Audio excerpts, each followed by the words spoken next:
C'est par la foi que voyons l'invisible.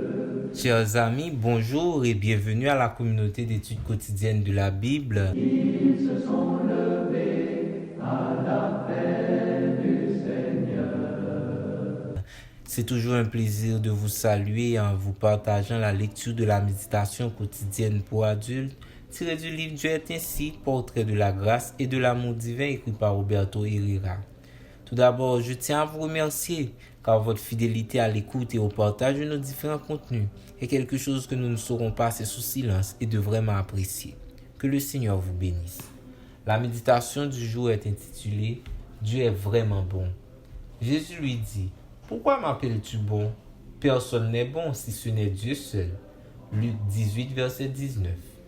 La rencontre de Jésus avec le jeune homme riche, voir Luc 18, verset 18 à 30, est le parfait scénario pour que nous ayons aujourd'hui un portrait de Dieu qui vaille la peine d'être pris en compte.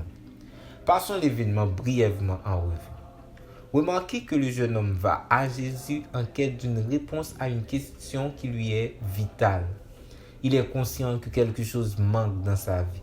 Autrement, il ne serait pas venu demander à Jésus « Que dois-je faire pour hériter la vie éternelle ?» Luc 18, verset 18.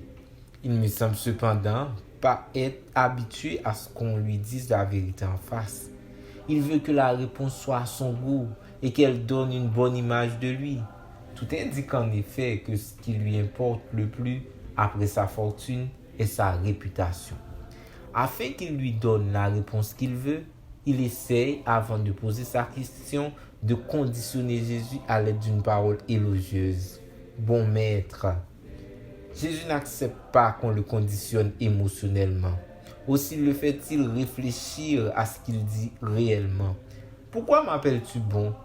Personne n'est bon si ce n'est Dieu seul. » Le maître ne dit pas qu'il n'est pas bon, mais que s'il doit y avoir quelqu'un de digne pour porter ce qualificatif, c'est bien Dieu. En l'appelant bon, le jeune homme doit donc se demander s'il est disposé à accepter Jésus comme Dieu. Si c'est le cas, il doit s'attendre à ce que la réponse soit seulement la vérité qu'il a besoin d'entendre. Jésus lui répond en premier, « Tu dois garder les commandements comme preuve de ta soumission envers Dieu. » Sur ce point, le jeune homme essaye de lui montrer que ses performances méritent des compliments parce qu'il garde les commandements depuis toujours.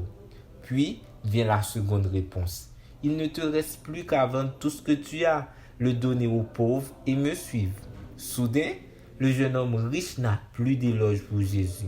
Il ne cherche pas à se défendre, mais s'en va, triste, admettant que c'est bien cela qui lui manque. Il est vrai que Dieu est bon et qu'il nous aime, mais il est aussi vrai que sa bonté ne dissimulera jamais pour autant notre réalité spirituelle, notre besoin qu'il nous conduise à changer notre façon de vivre. Il est bon non pas pour dissimuler nos fautes, mais parce que, même en les connaissant, il est mort pour nous, nous a pardonné et nous a donné une occasion de salut. C'est ça la beauté. Merci d'avoir suivi cette méditation. Nous vous souhaitons de passer une très bonne journée. Au revoir.